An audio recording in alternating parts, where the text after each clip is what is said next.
Pernah tidak kamu membayangkan skenario ini? Ada orang tua baru, lelah, kurang tidur, sedang menimang bayi mereka yang menangis tanpa henti. Mereka sudah melakukan segalanya. Popok diganti, suhu ruangan pas, perut kenyang, tapi si kecil tetap menangis, melengkungkan punggungnya kesakitan, dan kulitnya penuh bercak merah. Itu skenario mimpi buruk bagi semua orang tua, ya? Dan ironisnya, seringkali tersangka utamanya justru ada di dalam botol susu yang dianggap sebagai sumber nutrisi paling sempurna. Betul sekali. Kita sering didoktrin bahwa susu sapi adalah standar emas pertumbuhan. 4 sehat, 5 sempurna, kan? Tapi bagi sebagian anak, susu sapi justru menjadi racun. Hari ini kita akan membedah topik yang sering bikin orang tua frustrasi, alergi susu sapi. Ini bukan sekadar sakit perut biasa, kan? Jauh dari itu, dan ini poin yang sering salah dipahami. Banyak orang menyamakan alergi susu sapi dengan intoleransi laktosa. Padahal ini dua monster yang benar-benar berbeda. Kalau kita pakai analogi sederhana, bayangkan tubuh anak itu sebuah pesta eksklusif. Oke, sebuah pesta. Saya suka analogi ini. Nah, sistem imun adalah penjaga keamanannya, atau satpamnya. Pada kasus alergi susu sapi, si satpam ini melakukan kesalahan fatal. Dia melihat protein susu sapi biasanya kasein atau whey sebagai penyusup berbahaya, seperti teroris yang bawa bom. Jadi begitu protein itu masuk, satpam ini mengerahkan seluruh pasukan SWAT untuk menyerang.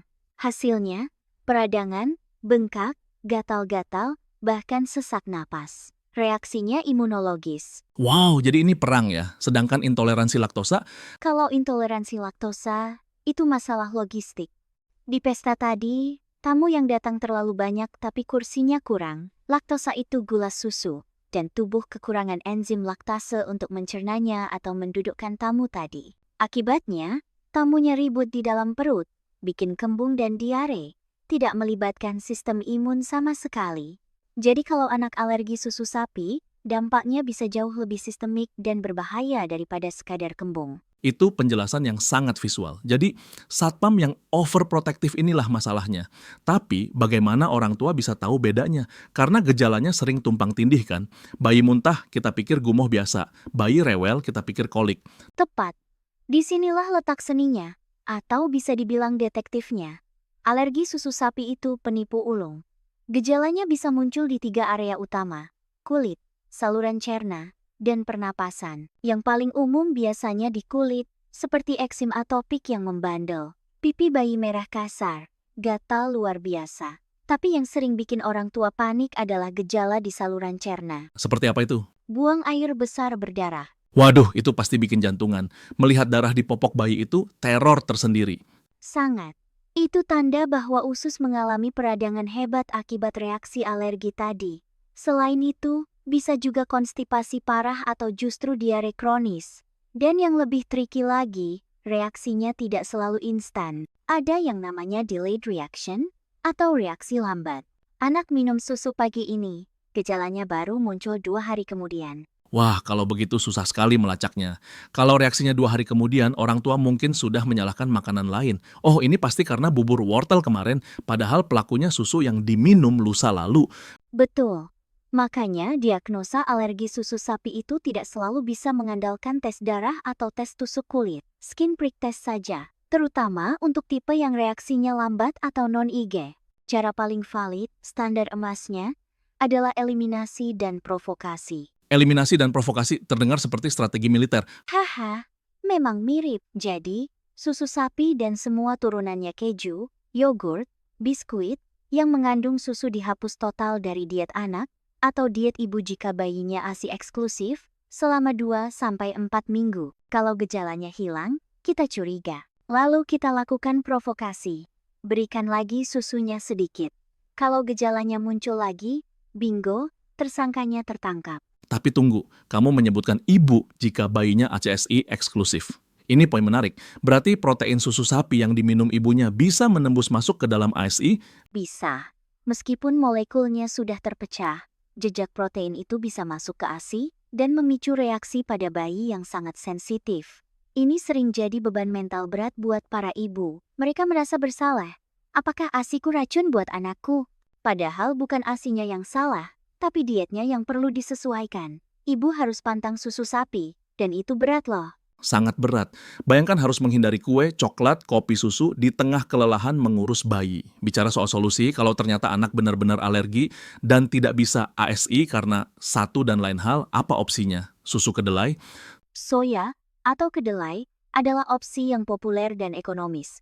Tapi hati-hati, sekitar 10,14% anak yang alergi susu sapi juga alergi terhadap protein kedelai. Struktur proteinnya mirip-mirip sedikit di mata si satpam imun tadi, Jadi keluar kandang harimau masuk kandang buaya dong. bisa jadi.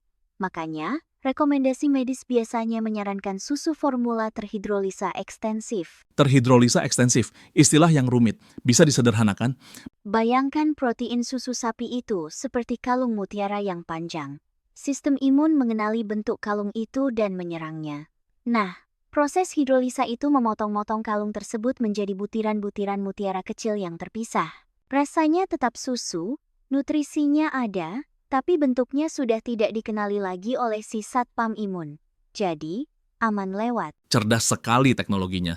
Jadi si satpam tertipu karena penyusupnya sudah dicincang halus. Persis. Tapi ada kasus yang sangat parah di mana potongan kecil pun masih dikenali. Untuk kasus sultan seperti ini, kita butuh susu formula asam amino. Ini bukan lagi potongan kalung, tapi benar-benar bahan dasar pembentuk mutiaranya.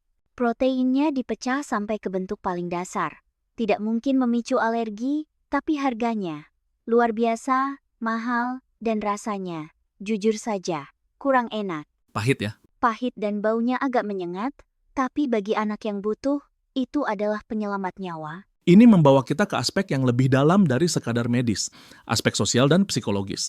Membesarkan anak dengan alergi susu sapi itu rasanya seperti berjalan di ladang ranjau. Bayangkan saat anak mulai besar, dia pergi ke pesta ulang tahun teman.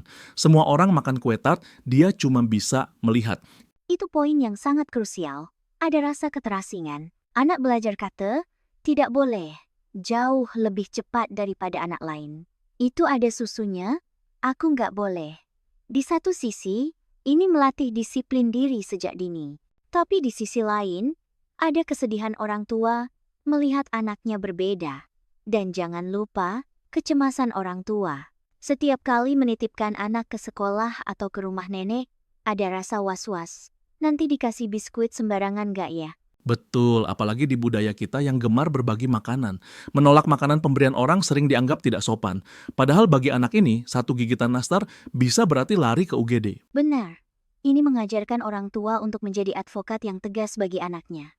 Tidak apa-apa dibilang cerewet atau tidak asik, demi keselamatan anak. Tapi ada kabar baik di balik semua drama ini. Nah, ini yang kita tunggu. Tolong berikan secercah harapan. Apakah ini seumur hidup? Mayoritas tidak. Ini uniknya alergi susu sapi. Beda dengan alergi kacang atau seafood yang seringkali seumur hidup. Alergi susu sapi punya tingkat resolusi yang tinggi. Sekitar 50% anak sembuh di usia 1 tahun. Dan angka itu naik jadi 80,90% saat mereka usia 3-5 tahun. Jadi ada cahaya di ujung lorong. Sistem imunnya bisa belajar dan berdamai. Tepat sekali. Si satpam tadi akhirnya sadar. Oh, ternyata protein ini bukan teroris, cuma pengantar pizza. Namanya immunotolerance. Usus semakin matang, sistem imun semakin pintar. Jadi bagi orang tua yang sedang berjuang sekarang, ingatlah, this too shall pass. Ini hanya fase. Itu melegakan sekali. Tapi apakah ada jejak yang tertinggal? Saya pernah dengar istilah allergic march atau pawai alergi. Wah, kamu risetnya dalam juga. Ya, allergic march. Anak yang punya riwayat alergi susu sapi di masa bayi, memang punya risiko lebih tinggi untuk mengembangkan kondisi atopi lain di masa depan, seperti asma atau rinitis alergi pilek alergi, saat usia sekolah. Jadi satu pintu tertutup, pintu lain mungkin terbuka. Mungkin, tapi tidak selalu. Ini bukan takdir yang pasti. Dengan manajemen yang baik sejak awal, menjaga kesehatan usus karena usus adalah pusat sistem imun kita bisa meminimalisir risiko itu. Kuncinya adalah tidak panik, tapi waspada. Menarik, kalau kita tarik benang merahnya, fenomena alergi ini sebenarnya mengajarkan kita untuk kembali menghargai kompleksitas tubuh manusia. Kita sering menganggap makan itu hal sepele, tinggal telan, kenyang. Padahal di dalamnya ada orkestra biokimia yang rumit. Sangat filosofis.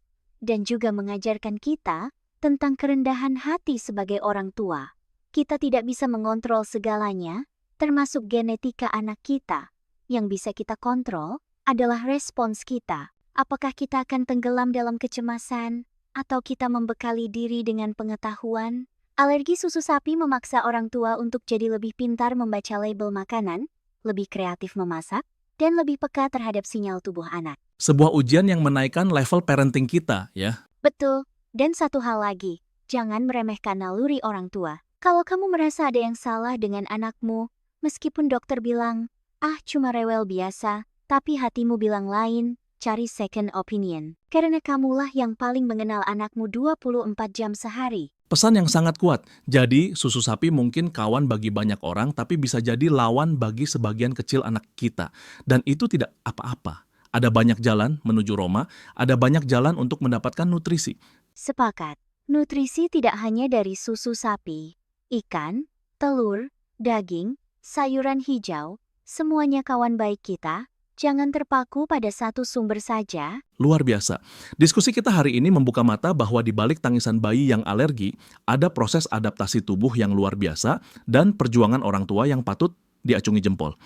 Dan bagi para orang tua di luar sana yang sedang mencuci botol susu khusus atau membaca label kemasan dengan kaca pembesar, kalian tidak sendirian dan kalian melakukan pekerjaan hebat. Terima kasih banyak atas pencerahannya hari ini. Ini benar-benar mengubah cara pandang saya tentang segelas susu. Sama-sama. Senang bisa berbagi. Sampai jumpa di episode berikutnya. Tetap kritis dan tetap sehat.